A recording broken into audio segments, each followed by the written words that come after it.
Welcome to Mystic Stories. If you can subscribe and like this video, that will be nice. Let's go on story. I will always remember her the way she was when we first met. Dappled in sunshine, it was 7 years ago, on an empty jetty in Croatia.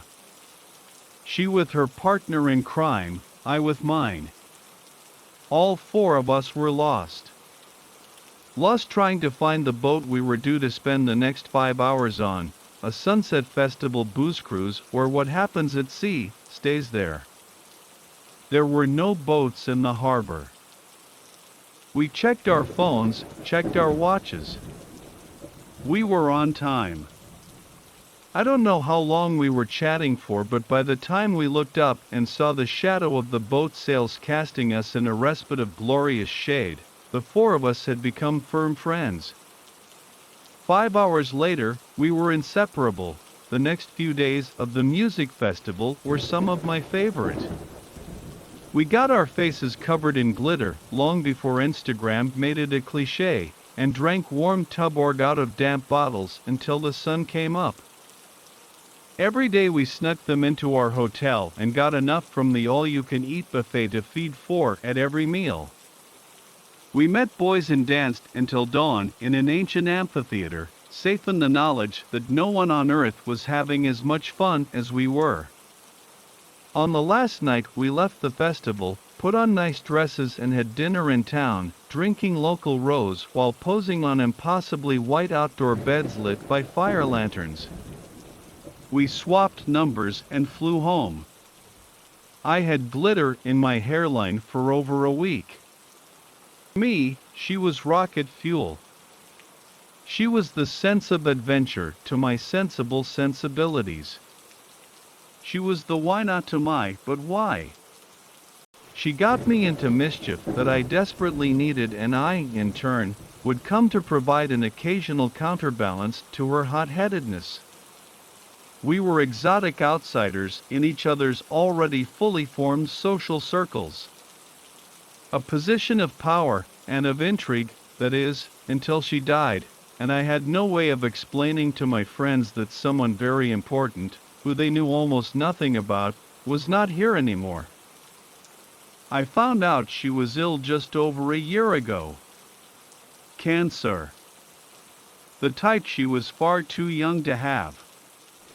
She handled it the way she did everything, by squaring her shoulders and making a plan of action.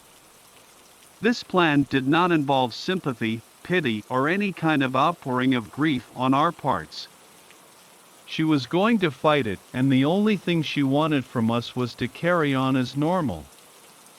To not make her feel like a sick person. To not look at her like she was dying. 2 weeks later, we went hat shopping. I tried on backwards caps in Topshop to make her laugh and pulled out a maroon velvet headband that she loved and other stories. We ate a hurried Tuesday night pasta, and she tooted as the clueless waiting staff brought the wrong drinks and no cutlery. She used to run bars and restaurants, even theaters, and I loved the high standards she held everyone to. She was one of my favorite people to have dinner with. We said goodbye at the Tube, and the next thing I heard, she was dead. The news came on December 22nd. I had texted her in November and heard nothing back. I knew chemo would be taking its toll by then, so I left it. It would be gallant to say I didn't want to crowd her, but that would be a lie. The truth is more inconvenient. I forgot to chase. I forgot to go to her, to not make her make yet more decisions, to bring her dinner. And now it was too late. At the funeral, a lot of the girls had pixie crops. The shaved heads they had braved for charity and in solidarity with her were now growing out. To go to a funeral of someone your own age, to look around and see only youth and new life, was a strange and disconcerting thing. Guilt twanged at my insides like a taut rubber band. The gap between our last meeting and her death remained blank. I had no idea what had happened, how it had accelerated so fast. She had planned this funeral, who would speak, who would read poems, pick songs, that she would be laid to rest to the sound of Somewhere Over the Rainbow. The relish I felt about my outsider status disappeared. Now I felt like an interloper, intruding on other people's more deserved grief.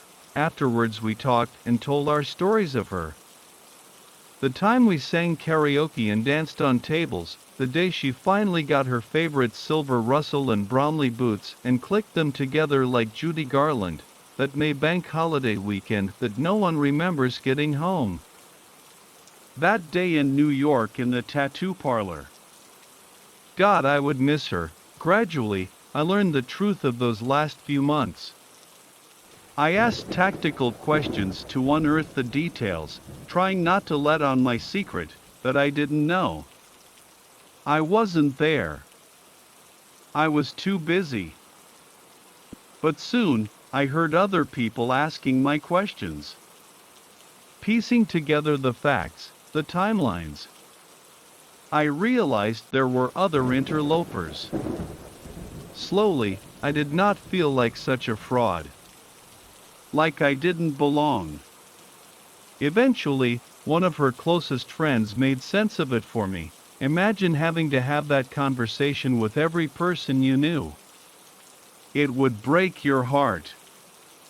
Is that really how you'd want to spend those few moments you had left? And finally I got it. Guilt and anger dulled into crushing understanding. Death is not about you, it is about them. She did not get a choice in so much of what happened. But this?